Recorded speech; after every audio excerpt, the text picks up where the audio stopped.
In this session, I'm going to talk about the Bayesian analysis. Frankly speaking, this concept is a very broad topic. There is a lot to cover in it.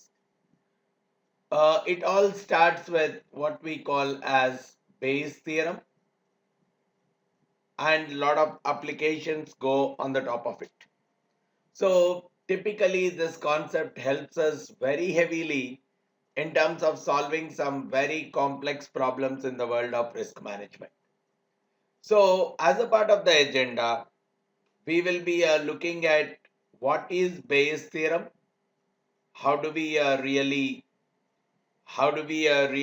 get it from the probability distribution. We will look at one or two examples which will be based on the simple Bayes theorem. Then the Bayes way of thinking versus the frequentist way of thinking. Where does this typically differ?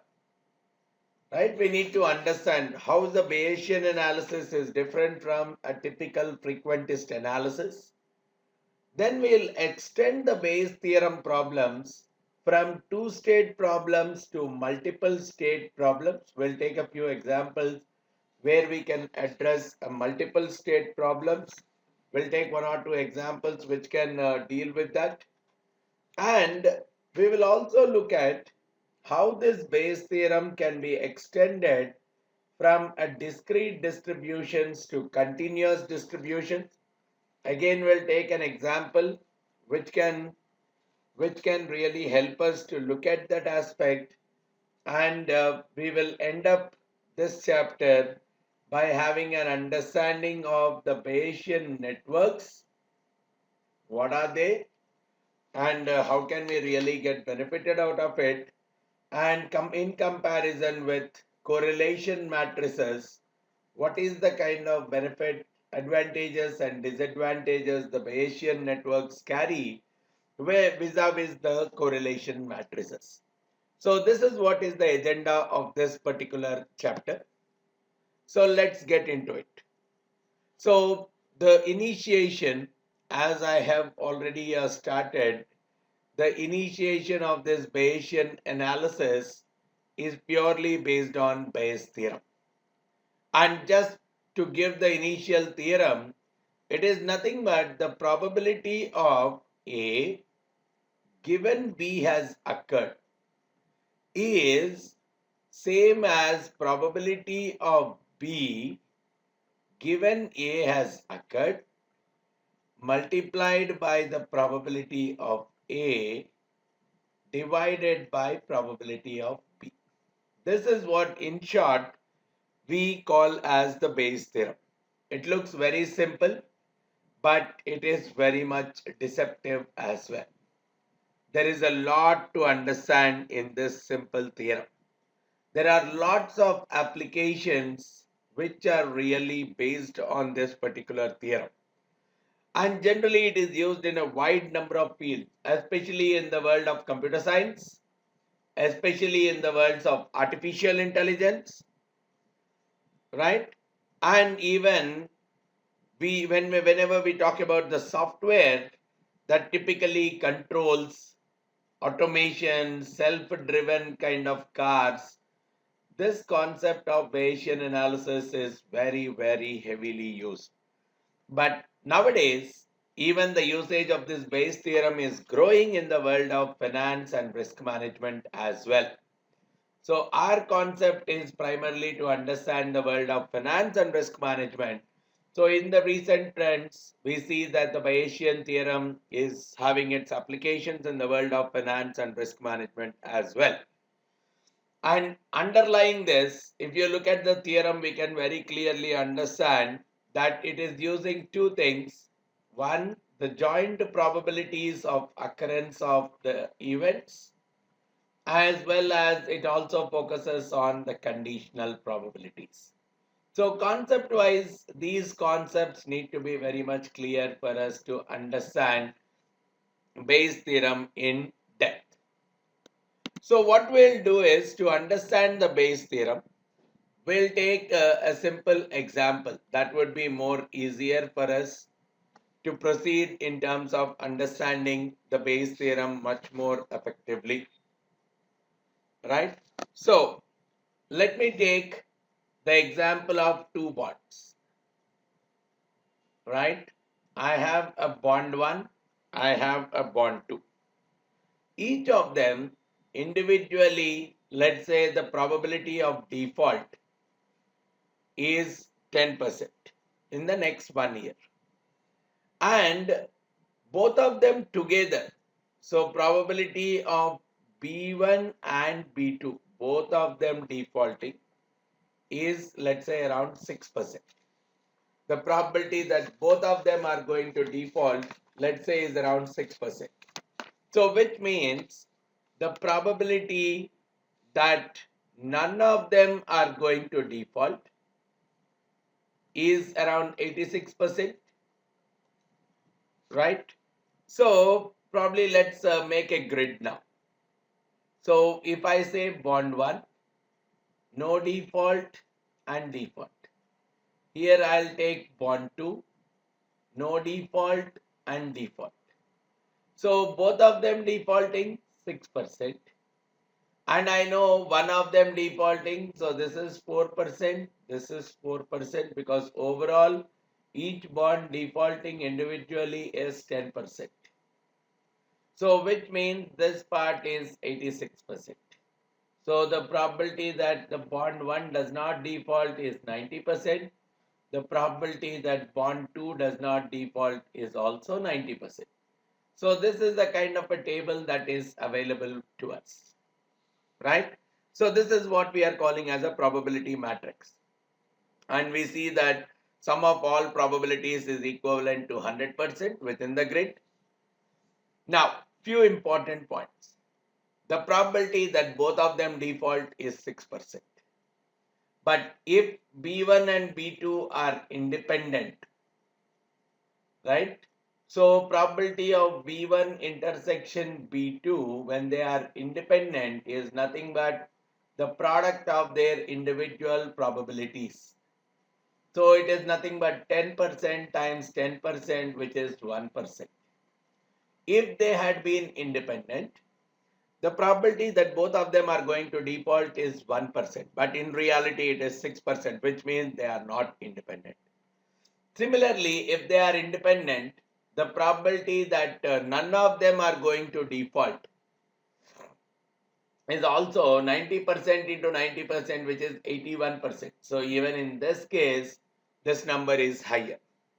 So what we could see is because of some level of dependence between the two bonds, the probability of both of them defaulting together and the probability of both of them not defaulting, neither of them defaulting, is much higher compared to when they were independent, which is a clear indication that there is some level of dependency which is making the default behavior between the two bonds more and more correlated. There is some level of correlation that is existing between the default behavior of the bonds, because of which the probability of both of them defaulting is much higher than what it would have been if it was independent. Now, this is where we are trying to bring in the concept of conditional probability. Right? Now, if I want to really see what is the probability of B1 defaulting given B2 has already defaulted. Now, if I look at that, it is nothing but probability of B1 intersection B2 divided by probability of B2. So what is the probability of B2 defaulting? 10%.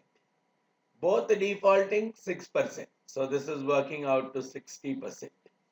60% is the conditional probability of default of bond 1 given the bond 2 has defaulted. Whereas the unconditional probability of default of B1 is simply 10%. The conditional probability of default of B1 given B2 has defaulted is 60%. So we have to differentiate between the conditional probability and unconditional probability. And just to remind you of the formula, probability of A intersection B is nothing but probability of A multiplied by probability of B given A. The same logic I can apply it to the occurrence of the other event. First, the probability of B occurring multiplied by the probability of A occurring given B has occurred. These two are the inputs towards the computation of the Bayes theorem. So if I really simplify it, see, we have two formulas for probability of A intersection B, which is nothing but probability of A. So what is the chance that A occurs and what is the chance that B occurs given A has already occurred? This should be the same as the probability of B occurring multiplied by the probability of A occurring given B has occurred. So these two mean B and A, both of them are occurring together. Now look at this equality, which from where I can rearrange the terms saying probability of A given B is equal to probability of B given A multiplied by the probability of A divided by probability of B. And this is nothing but, this is what is the formula for Bayes theorem. When we start application of that, we will appreciate it much better. But on a simple term, this is the kind of a procedure for updating the belief. Typical usage, updating the beliefs when you are presented with new information. This is a very interesting way of positioning the Bayes theorem. So if you look at it, initially I have the probability of A occurring. Now assume that I am presented with a new information called B. And based on now there is a new information B, I want to find out the updated probability of A. Now, how is the probability of A changing given B information is updated? Given the information regarding the B is a new information that is updated, how is the probability of occurrence of A changing? That is what we are typically calling as the major usage of the Bayes theorem. So let's take a couple of examples so that we can appreciate the whole concept of Bayes theorem quite comfortably. I'm talking about as an analyst, right? We are looking at some investment or some fund, right? I'm looking at some fund. Based on the historical data, I am seeing that my fund managers, they are classified into two groups. Probably abnormal performers or star performers and ordinary performers. Right? Now these are the two kind of fund managers that I have. And if I see the star performers, they will always beat the market. They will generate returns more than the market, let's say 75% of the times. Whereas ordinary guys, they are going to beat the market only 50% of the time. Means half of the time they are overperforming the market and half of the time they are underperforming the market. And so whether it is a star or an ordinary performer, I want to look at the probability of beating the market, let's say in year 1, beating the market in year 2. So every year they are independent. So it doesn't mean that if a person has beaten the market in year 1, he will beat the market in year 2. Now that is not applicable either to the star performer or to the ordinary performer. One more additional information. And we see that only 16% of the total fund managers are star performers and the remaining 84% are ordinary people. So this is the information that I have. Okay, so if I try to write it in a probability form, the probability that a person will beat the market given he is a star performer is 0.75, one information that we have. Probability that a person will beat the market given he is an ordinary performer is 0.5. Probability of a person being a star performer is 16%. Probability of a person being an ordinary performer is 84%. Probability of a person not beating the market given he is a star performer is 25%. Probability of a person not beating the market being an ordinary performer is 50%. So this is the information that is there. Now, let's say a new manager was added to this particular portfolio 3 years back. And in this last 3 years, let's say he has beaten the market in all the 3 years. So now from here, I want a few questions to be answered. What was the probability that at the time of joining, this particular person was a star? At that time is as good as 16% because I don't know whether he's a performer or a non-performer. So it's only a 16% chance that he is a star and 84% chance that he is ordinary. But after 3 years of beating performance, what is the probability that he is a star now? So initially, what is the probability that he was a star? What is the probability that he is a star now, given that he has already beaten the market 3 times? And based on, okay, I have observed that he has beaten the market in the last 3 years. Now I really want to find out what is the probability that he will beat the market in the next 1 year. So these are the typical questions that I want to answer. Okay, let's look at that. So the first one is a straightforward stuff. The probability that he is a star performer is 16%, like any other person. But the second question is very important. Given that he has beaten the market 3 times, the probability, right, given that he has beaten the market 3 times, what is the probability that he is a star performer? Now, this is where I'll use the Bayes theorem. I'll find out what is the probability that he'll beat the market 3 times given he is a star performer, multiplied by the probability of star performer divided by the probability of beating the market for 3 years in a row. Now, the probability of S is already known. This number is 0.16. So this is the initial number. Now I need to find out what is the probability of beating the market 3 times given he is a star performer. A star performer, 75% chance that he will beat the market.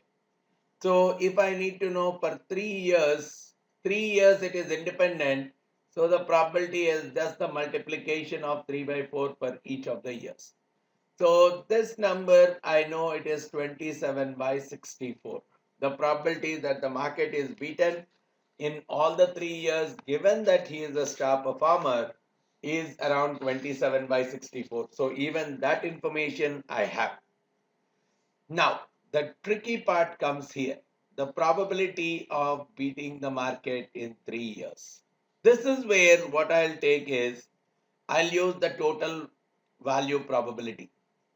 Either The person could be, so it is like probability that 3B given star performer multiplied by the probability of a star performer plus probability of beating the market 3 years given an ordinary performer multiplied by the probability of an ordinary performer. This is what is your total value probability rule, wherein I am looking at S and O being exhaustive and mutually exclusive events.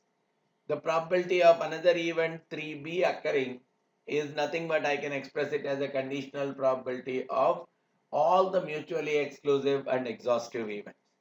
So we know now 3B given S is already known, 27 by 64 times probability of S occurring, which is 4 by 25, which is 16%, and the probability of being an ordinary is 21 by 25 times what is the probability being an ordinary person beating the market 3 times in a row? 1 by 2 into 1 by 2 into 1 by 2, because probability of beating the market each year for an ordinary performer is half.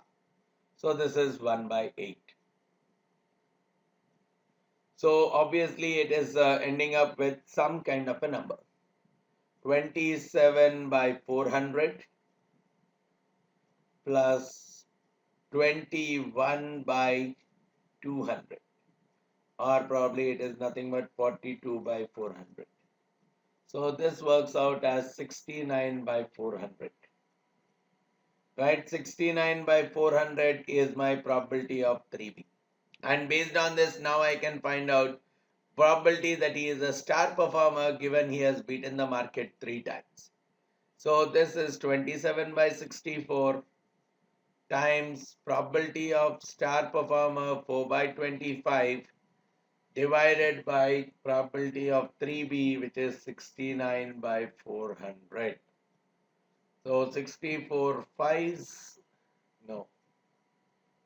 Okay, probably let this 64 be there. 25 and 16, 16 ones and 16 fours, 4, 4. It's coming out to 27 by 69. Or probably it is nothing but 9 by 23. 9 by 23 is the probability that he is a star performer given that he has beaten the market 3 times consistently. So which is working out to close to 40%, at least 39%. So it is like it's an updated probability. Initially, the probability that a person, when he has joined, he is the star performer, is just 16%. But now that he has beaten the market 3 times, the probability that he is the star performer now got increased to 39%. The chances have typically gone up. Right? Now, okay, given this entire information, the next thing I want to find out is now what is the probability that he'll beat the market next year. Even this I'll write it as a conditional probability and total probability rule. Probability that he is beating the market given that he is a star performer multiplied by probability of a star performer. Probability that he will beat the market given that he is not a star performer multiplied by the probability of being an ordinary performer. Now this is 39%. No, probability of beating the market given that he is a star performer is 3 by 4 times probability that he is a star performer now is 9 by 23. Probability that he will beat the market given he is an ordinary performer, and now the probability that he is an ordinary performer is 14 by 23. So overall this is working out to 27 by 92 plus 7 by 23 is nothing but 28 by 92, making it 55 by 92. So typically around 58 to 60%. So the probability that the manager will beat the market in the next year is somewhere around 60%. We are not saying 100%. The probability that he will beat the market next year is only 60% using the Bayes theorem. So this is where we are using the Bayes theorem to update the belief. So the initial is like prior. The initial is a prior belief. Initially is a star performer is around 16%. It's a prior belief. Now, based on the new information that I am getting, he has beaten the market 3 times. Based on this information that I have got, I am updating the probability of he being a star performer. So this is typically called as the posterior belief. So the prior belief is updated based on the new information to the posterior, right? Before I have seen that he really performed, I assume that he is the star performer. The chances of he being a star performer is only 16%. But once I have seen his performances, I don't mind taking it to that percentage of 39%. And this particular action, beating the market, is what is termed as the likelihood or typically the evidence. He has beaten the market. So that is the term like a likelihood or an evidence. So because of the likelihood or the evidence, based on the likelihood or the evidence, the priori belief is going to be updated using this concept of Bayes theorem. That is how the usage of the Bayes theorem comes into picture. Now, there is a different way of looking at it. Okay, the same example. In the last 3 years, the star performer has beaten the market all 3 times, which means his success rate is 100%.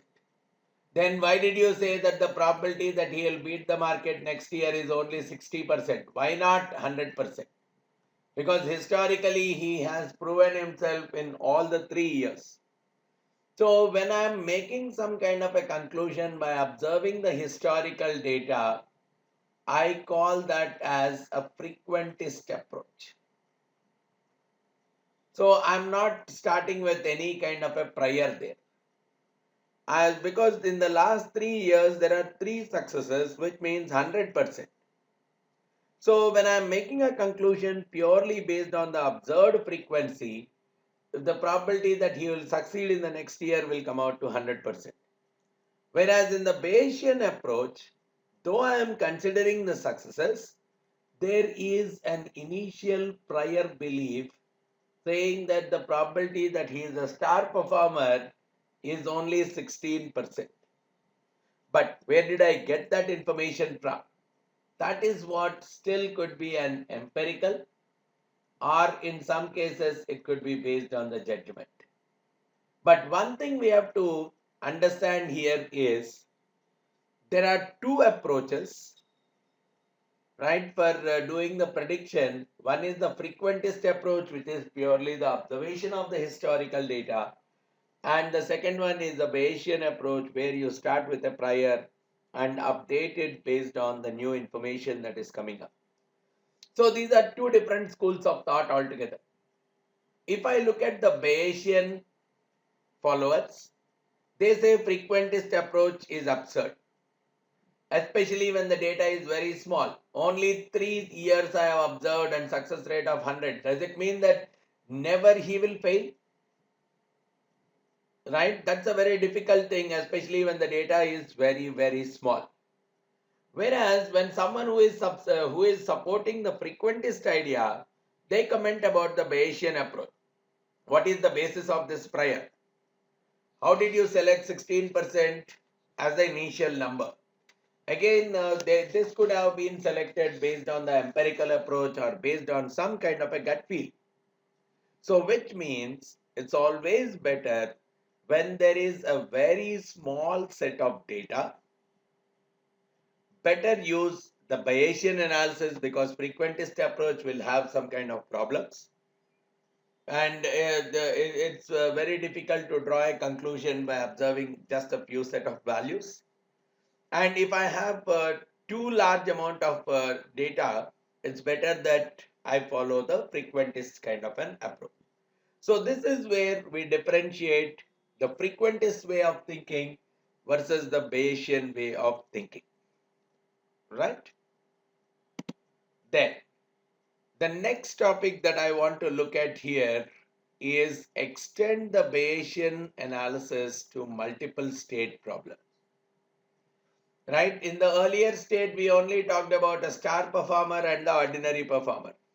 But we can very well extend the star. Right? Any number of outcomes are very much possible. So let's now extend it in such a way.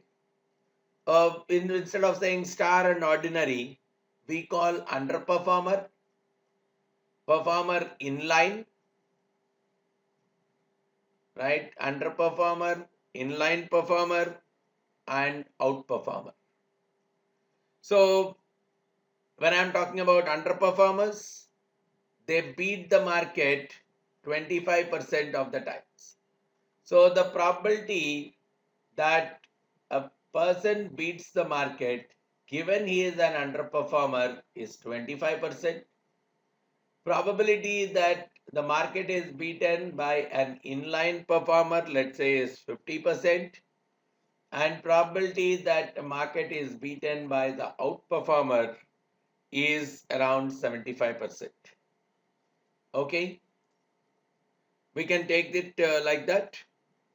And so typically, let's say initially, the probability that a person is an inline performer is 60%. Probability that he is an underperformer is 25%. Probability that he is an outperformer is also probably, let's take 20-20. And outperformer and underperformer will take it as 20-20. Right? So now I want to see, suppose that the manager has beaten the market 2 years in the row. Now, what will happen to our updated belief? Right? If he has beaten the market 2 years in a row, how would the belief be typically updated?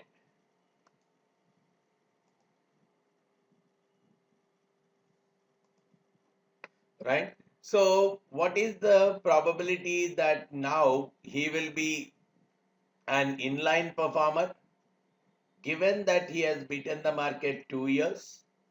What is the probability that he is an underperformer given he has beaten the market in 2 years? What is the probability that he is an outperformer given he has beaten the market in 2 years? I can very well find out. Let me do for one of them. Using the Bayes theorem, probability that he is an inline performer given he has beaten the market 2 times is nothing but probability that he has beaten the market given 2 times given an inline performer multiplied by the probability of being an inline performer divided by the probability of beating the market 2 times. This is what it is. Now probability of inline performer is already known, 0.6. Now how do I find probability of 2b given I? Now we see this is an independent stuff and b given I is 50%. Right? So he beats the market each year is 50%. So which means 2b given I, 2 years beating the market. So 1 by 2 into 1 by 2. This is 1 by 4. So this comes to 1 by 4. The probability that he has beaten the market in 2 years multiplied by the probability that he is an inline performer. And now I have to find the probability of 2b. And if I find it out, I have my data. So I'll take it as probability of 2b given that he is an inline performer multiplied by probability of inline performer. I'll use the total probability rule. Probability of 2b given underperformer multiplied by the probability of underperformance. Probability of 2b given outperformer multiplied by the probability of outperformer. Now, what is that? Probability beating 2 years given an inline performer, 1 by 2 into 1 by 2, which is 1 by 4 times. Probability of being an inline performer is 60%, which is 3 by 5.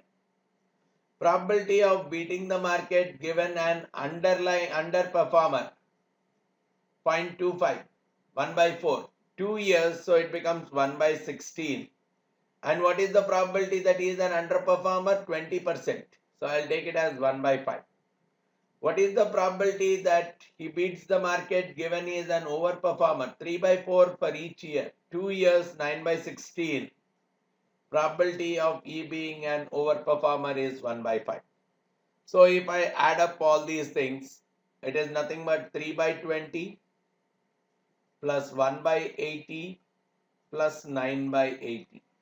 So even this I can make it as 12 by 80. So overall is coming out to 22 by 80. 22 by 80 is coming out,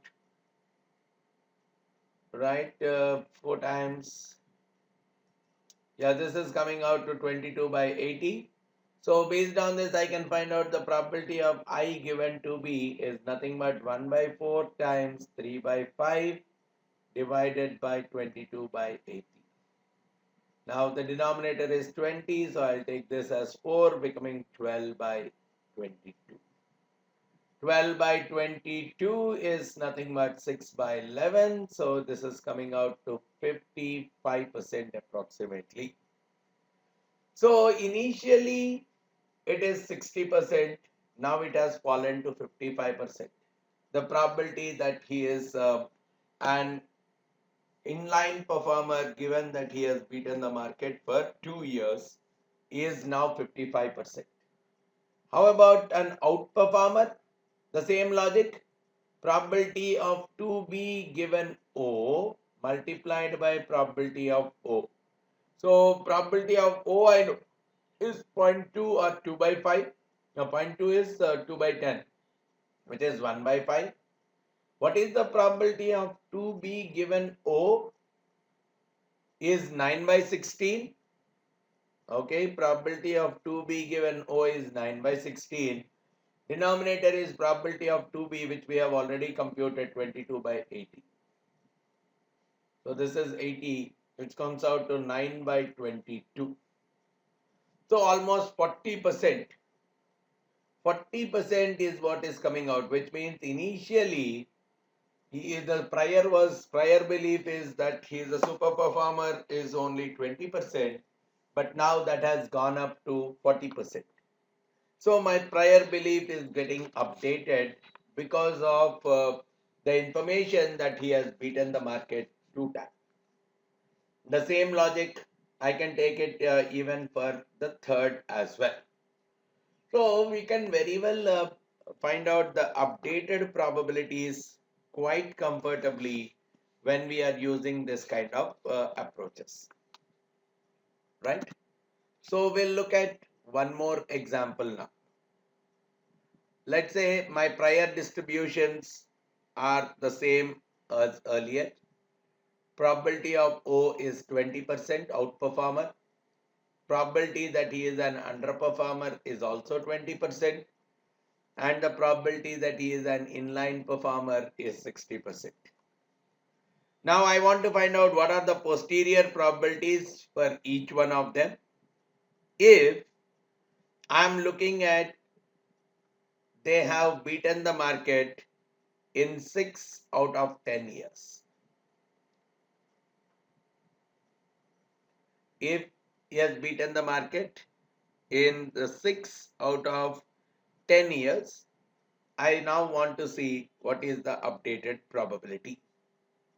Now the same logic, the probability that I want to find out, I'll see for one of them, outperformer given that he has beaten the market.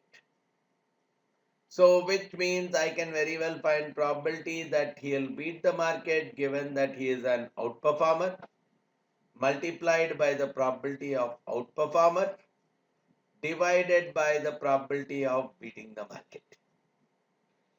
Now from here I can find out what is the probability of an outperformer. I know.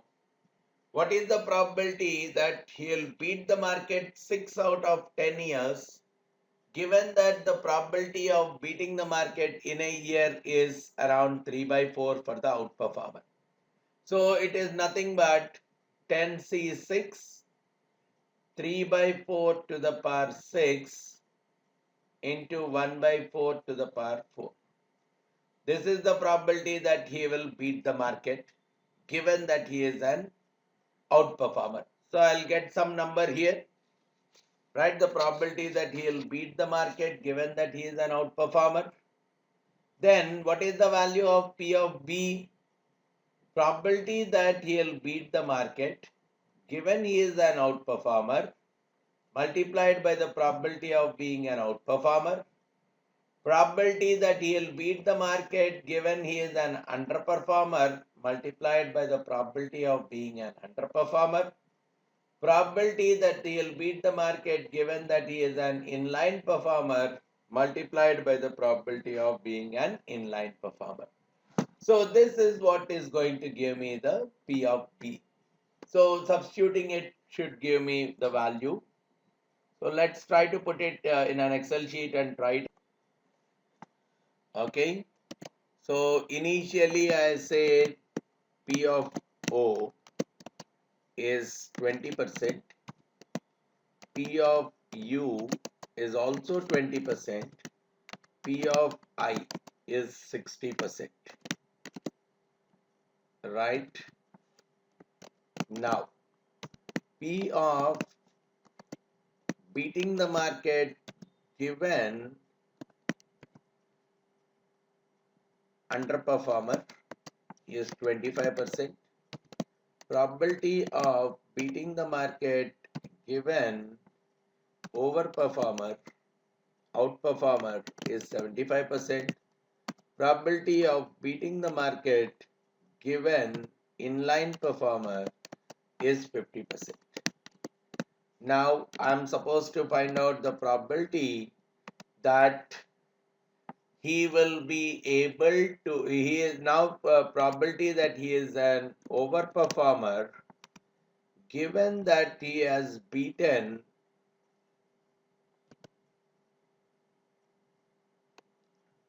6B out of 10. He has beaten the market 6 times out of 10. So for that, what is that I require? I require these things. So P of O is there, right? Now, what is the probability that he is beating the market given that he is an outperformer? Not one time, 6 times. So probability of 6B given that he is an outperformer. How do I get it? 10C6 into probability of success to the power 6 into probability of failure. So he'll lose 4 of them to the power 4. So there is around 14.59% chance that he will win 6 bet. He'll hit 6 out of 10.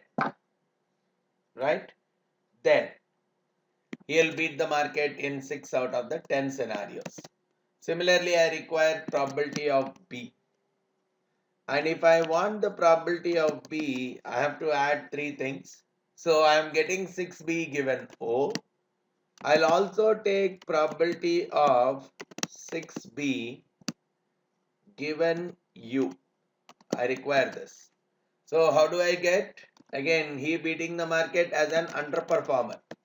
10C6 times. So he is an underperformer. So to the power 6 into 0.75 to the power 4. So this is telling me around 1.62% that he will succeed. And probability that he will beat the market 6 times given that he is an inline performer, is again 10C6, because we are talking about a binomial kind of a distribution. 10C6 into the probability of success is around 50% to the power 6 multiplied by again 50% to the power 4. So if he is an inline performer, getting 6 out of 10 years success is around 20.5%. Based on that, I can find out my probability of B, which is our probability of 6B. Right, this I will call it as probability of 6B. He is succeeding in 6 years out of 10. 6B given O multiplied by the probability of O plus 6B given U multiplied by the probability of U plus 6B given I multiplied by the probability of I. So probability of 6B is working out to this much. And now based on this, I can very well compute my posterior probability. Probability of outperformer given he has succeeded in six times is nothing but probability of B given 6B given O multiplied by probability of O divided by the probability of 6B. So this is saying around 18.77%. So initially he is having 20%, but now it got updated to 18.78% that he is an outperformer. Whereas probability that he is an inline performer, given he has outperformed 6 times, he has beaten the market 6 times, is nothing but probability of 6B given I multiplied by the probability of I divided by the probability of 6B. So now this is saying, yes, now his chances that he is an inline performer went to 79.13%. So there is a strong chance that he is an inline performer and not an outperformer. And similarly, the other one I can look at probability that he is an underperformer also I can compute. So probability of 6B given U multiplied by the probability of U divided by the probability of 6B. So this is saying is only 2% chance. 2.09% chance that he is an underperformer. So probably he is no way a possible underperformer. He might be an outperformer, but a great chance exists that he is an inline performer itself. So that's the kind of computation that I'm able to get. The major thing is I'm able to focus on 3 possible states here. But I can do the same process even if the number of states are 4, 5, 6, any number. It's only the calculation increases, which means it's better to rely more on spreadsheets or some computer kind of a program if the number of states is increasing, because computationally it becomes very much difficult. Then the next thing we'll do is we'll move on to continuous distribution, especially not just 2 states, 3 states, right? I keep increasing the number of states. So when the number of states are increasing, the prior as well as the posterior, the distributions, they are converging to the continuous kind of distribution. So whatever we called as probabilities, prior probability and posterior probability, now we call them as prior distribution, probability distribution or density function, and a posterior PDF. So that's the major difference that comes, right? Everything else remaining the same. So we will typically call it as probability of A given B will now become f of A given B is nothing but some function g of B given A multiplied by f of A divided by, if I have to get my g of b, it is nothing but I am integrating across from minus infinite to infinite g of b given a multiplied by f of a dA. So this is what is the integration version or the continuous version. So this will be my priori probability density function. This is my posterior density function. And this is the likelihood function, which will help me to upgrade f of a. And here there can be continuous, discrete, mixed kind of stuff. Prior could be a continuous distribution. By a large extent, I'll see that the posterior is also continuous, but the likelihood can very well be a discrete or a continuous kind of a distribution, right? And this is nothing but it's a complete integration. So we can very well extend the same concept to a continuous distributions also. So let's try another example which can help me in looking at the continuous distributions. So instead of looking at the probabilities separately, prior beliefs separately, we have seen, okay, the portfolio is beaten 6 out of 10 times. We'll keep it as it is. So instead of having 2 or 3 types of managers in our earlier example, we say, so manager will beat the market anywhere between 0 to 100% of the time. Right? He can beat anywhere between 0 to 100% of the time. And so the prior is more like its uniform distribution between 0 and 100. So the prior probability density function is going to be f of p is 1, where we are talking about p lying between 0 and 1. Now I want to really find out what is the posterior distribution. If I am observing, if the likelihood is the manager has beaten the market 6 times in the next 10 years. So I really want to find out the probability that he is, I really want to find out the probability that he is beating the market. So he is, the posterior distribution is what I am interested in finding out. So I am interested in finding out the g of p given 6b. He has beaten the, or probably f of p. Initially the f of p is having a distribution of 1 within this range. Now I want to find out f of p given 6b. He has beaten the market 6 times in the 10 years. So how is that I can find out? So first thing is I need g of 6b given p multiplied by f of p divided by the integration part. So first let me find out g of 6b given p. So given p, given a particular distribution function, I know that it's a binomial distribution, so I'll get g of 6b is nothing but 10c6 p power 6 1 minus p to the power 4. So this is a known one. So now I'll take f of p given 6b. So which is coming out as f of p given g of 6b given p, and probably the integration value I am taking it as some constant. So which is what is working out as 10c6 p power 6 1 minus p to the power 4.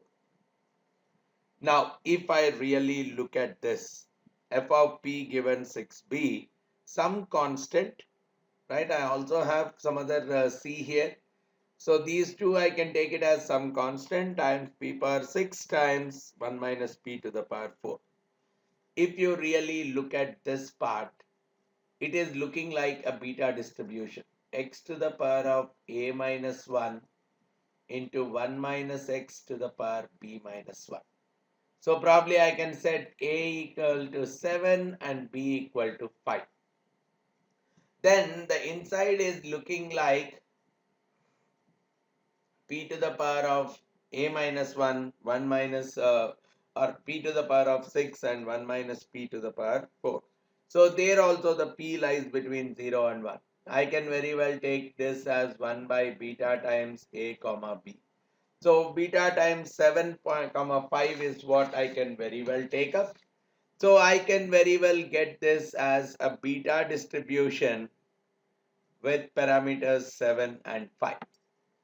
And once I know that it's equivalent to a beta distribution with parameters 7 and 5, I can find the mean of the beta distribution, which is alpha by alpha plus beta. So it becomes 7 by 12. So almost 58% is the kind of mean that this particular distribution is having. I can find out the variance, lot of things I can very well find out. Now that the uniform distribution, the prior was a uniform distribution, but given the likelihood is the binomial distribution, the posterior distribution has emerged out to be a beta distribution. That's a very important part. So even in general also, uniform distribution, we know it's a special case of beta distribution.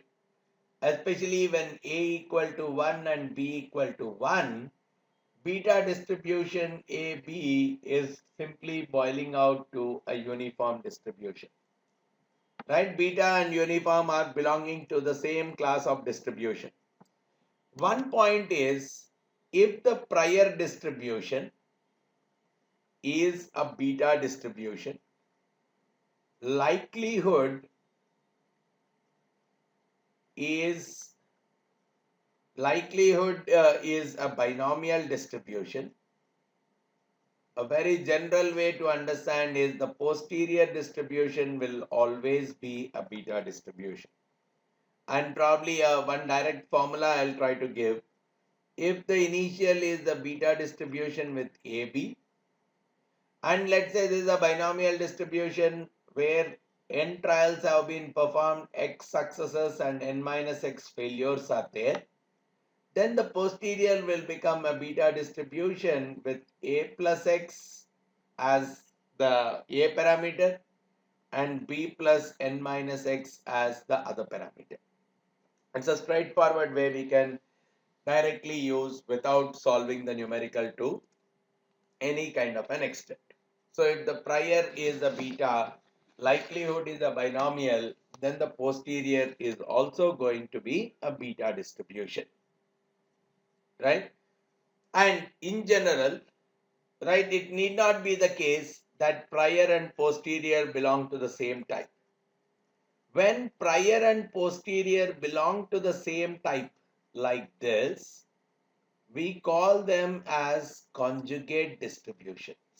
It's a very important term. Conjugate distribution. Beta is a conjugate distribution for the binomial likelihood function. That's the way we call it. Beta distribution is the conjugate distribution for the binomial likelihood function. Similarly, we get another set of conjugates. Normal distribution is the conjugate distribution for the normal likelihood itself. If the likelihood is normal, prior is normal, even the posterior is going to be normal itself. The reason why we need to understand the conjugate distributions is it becomes very easy to work when we are making the posterior distributions. And though in reality we can still use prior and posterior distributions in a non-parametric mode also, they need not be parametric, means they don't need to follow some specific kind of a mathematical formula. The prior and posterior can still be non-parametric, which means if I have to really arrive at the posterior, I am depending more and more on numerical methods rather than some kind of closed form solutions to solve them. Right? So that is the way we understand the concept of conjugates and the prior and posterior distributions for continuous variables. Then the other important point which I would like to touch base upon here is the Bayesian network. Typically speaking, it's a causal relationship between the different random variables. So probably let me take one simple example. Let's say E. Probability of economy being good is 50%. Now from here I build a causal relationship by putting an arrow mark here saying stock performance. Probability of stock performing well given that the economy is good is 80%. Probability that the stock performs well given that the economy is bad is 25%. Now, this is a Bayesian network, a simple, wherein the arrow is from E to S. So it is saying E causes S. So if the economy is good, I'm seeing that the stock will perform better in 80% of the cases. If the economy is bad, the probability of the stock success is only 25%. If I am keeping it the other way, arrow is like this, then it is like the stock is influencing the economy rather than the economy influencing the stock. So we can use the Bayes theorem, right? We have these information. So probably what I can also do is I can find out probability of E given S, which is nothing but the probability of S given E times probability of E divided by the probability of S. Now probability of S given E is 80%, probability of E is 50%, and probability of S. Probability of S is nothing but probability of S given E times probability of E plus probability of S given E bar times the probability of E bar. So obviously this is working out to 50% times 105%, so which is coming out to 52.5%. So this is 52.5%, and from here I can very well find out what is the probability of E given S. So I'll get the probability of E given S, which works out as the reverse probability of the probability of S given E. But understanding them is very slightly difficult. So this becomes a causal kind of reasoning. I am assuming that E is the cause for S. So this is a causal reasoning. Whereas if I go the other way, I call it as diagnostic reasoning, where I am saying the probability that given the stock has performed well, what is the chance that the economy is going to do well? So this is more like a diagnostic kind of a reasoning. The first one is more and more of a causal reasoning. Causal reasoning becomes more and more intuitive in the real world also. Causal reason becoming more intuitive compared to the diagnostic. So when we are using the Bayesian networks, we can really understand based on the direction, we can see what is the causal relationship and what is the diagnostic relationship. We can very well differentiate between the two, right? And I have to really look at, probably I will try to link the concept of Bayesian networks with correlation matrices. Very important distinction that we really want to bring out between the two. So for that, let me talk about one network, E1, or probably E economy, which is driving two stocks S1 and S2. This is one way I look at. The second, I put it as economy drives S1, which in turn drives S2. So the probability that the economy will do well is 60%. So it will not do well is 40%. Probability that S1 will perform well given that the economy is good is 70%. Probability that S1 will perform well given that the economy is not good is 20%. Probability that S2 will do well given the economy is good is 60%. Probability that S2 will do well given that the economy is not good is around 40%. Here also I'll take the same probability of the economy as 60%, right? I'll take the same probability of S1 will do well given the economy is good is 70%. Probability that S1 will do well given the economy is not good is 20%. Here in this case I'll say probability that S2 will do well given the economy is good is 50%. Probability that S2 will do well given the economy is not good is 35%. Now there is a difference between these two networks. So E is the economy and two stocks.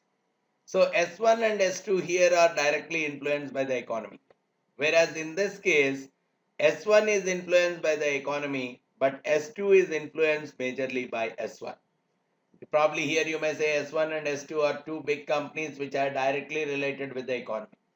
Whereas here you may say S1 is a big company which is influenced by the economy, and S2 is something that is influenced by S1. Probably S2 could be a big supplier of S1. So economy is influencing S2 but is indirectly. And based on this, we can find out the entire joint probability distributions, right?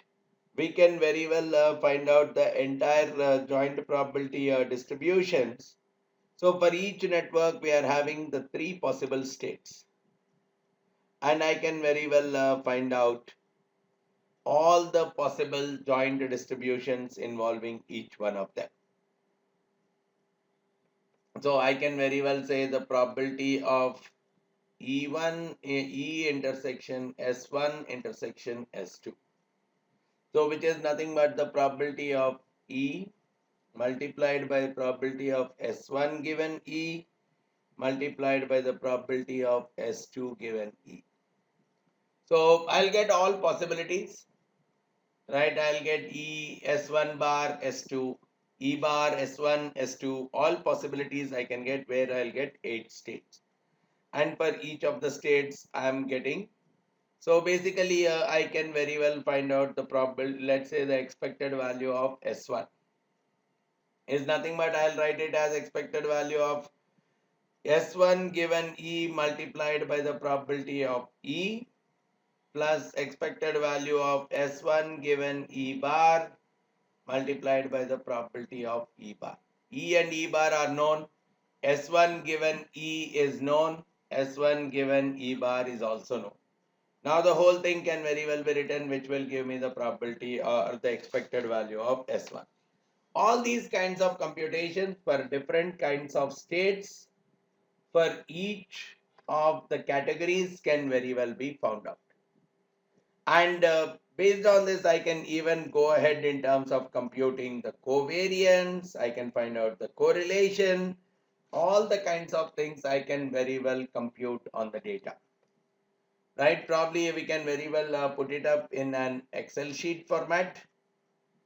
Right, let's say we are looking at both the networks. Let's put the same details into the spreadsheet to get a clarity. Right, we'll take some of the data. So probability of E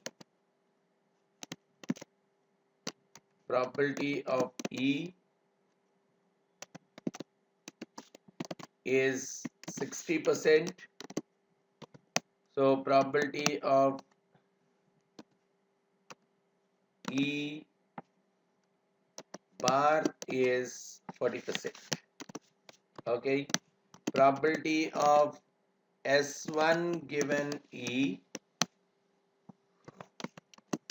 is 70%. I can very well take the probability of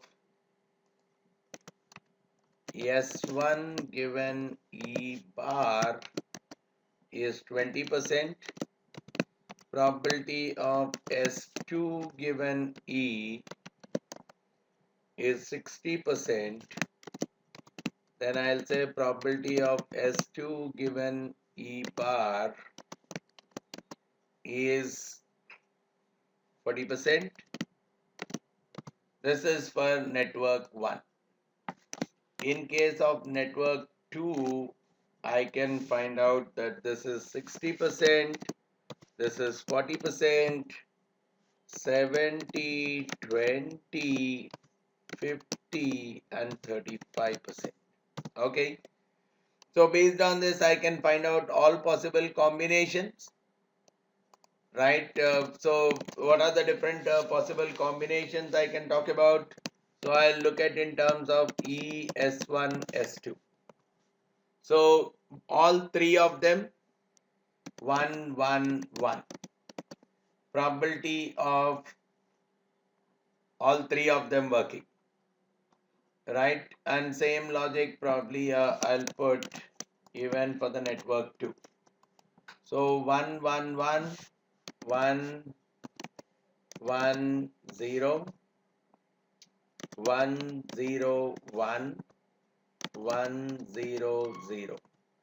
Similarly, I'll take these 4 here. Here I'll put zeros. All this 8 I am copying even for this. Okay, now what does this mean? Probability of E intersection S1 intersection S2. Right? These three. So it is nothing but probability of E multiplied by probability of S1 given E multiplied by the probability of S2 given E. Okay. So probability of E multiplied by probability of S1 given E multiplied by the probability of S2 given E, working out to around 25%, 25.2%. Similarly, probability of E multiplied by probability of S1 given E multiplied by probability of S2 bar given E, which is 40%. Probability of S2 bar given E is 40%. So this is working out to somewhere around 16.8%.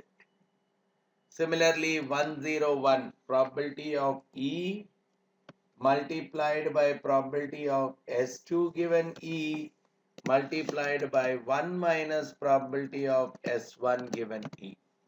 So this is working out to somewhere around 10.8%. 100 is giving me probability of E multiplied by 1 minus probability of S1 given E multiplied by 1 minus of probability of S2 given E, working out to 7.2%. So these are the probabilities of these kind of returns coming up. The same logic I can put even here and even for this block. So here also I'll take probability of E multiplied by probability of S1 given E multiplied by the probability of S2 given E, making it around 21%. The same logic, probability of E multiplied by the probability of S1 given E multiplied by 1 minus of probability of S2 given E, making it again 21%. So like this, I can go ahead and compute the stuff, correct? So I can very well go ahead and execute all these things. So, okay, probability of E multiplied by 1 minus of probability of S1 multiplied by probability of S2 given E, probability of E multiplied by 1 minus of probability of S1 multiplied by 1 minus of probability of S2. right? And these four, just as a improvisation, these four will be, so this is 60% multiplied and I need to have a 40% multiplied. So I can very well do it into 2 by 3. Let me try it out. So this number, if I multiply by 2 by 3, that is what should give me, no, the probability of E not occurring.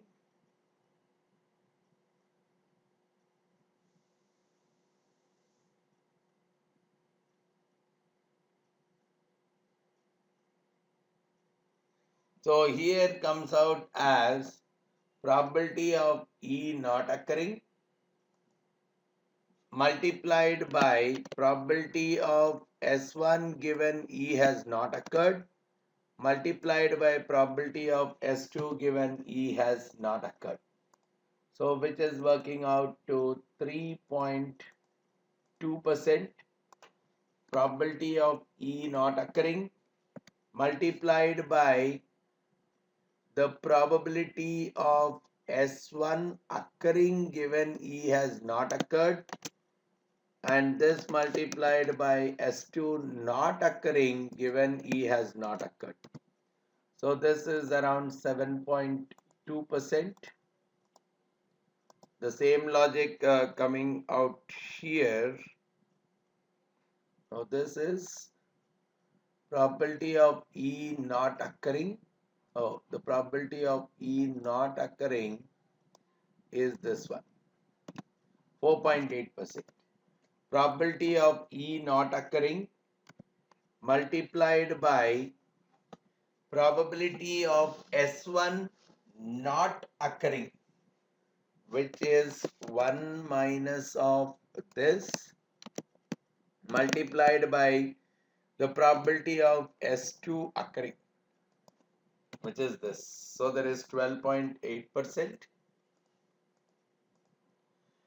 And here also probability of E not occurring, probability of S1 not occurring multiplied by probability of S2 also not occurring. This is around 19.2%. The same logic here, probability of E not occurring, probability of S1 occurring and probability of S2 occurring. Probability of E not occurring, probability of S1 occurring and probability of S2 not occurring.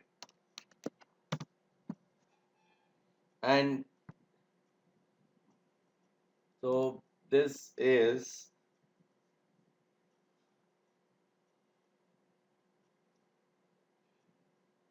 probability of these two occurring. This is talking about probability of E occurring, right? Probability of E occurring multiplied by probability of S1 not occurring given E has occurred and probability of S2 occurring given E has occurred.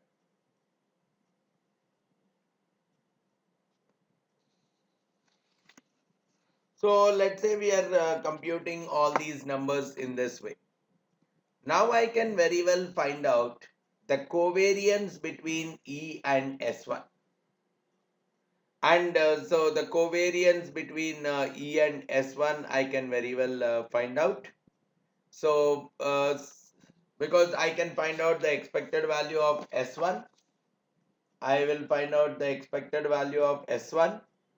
I can also find out the expected value of E.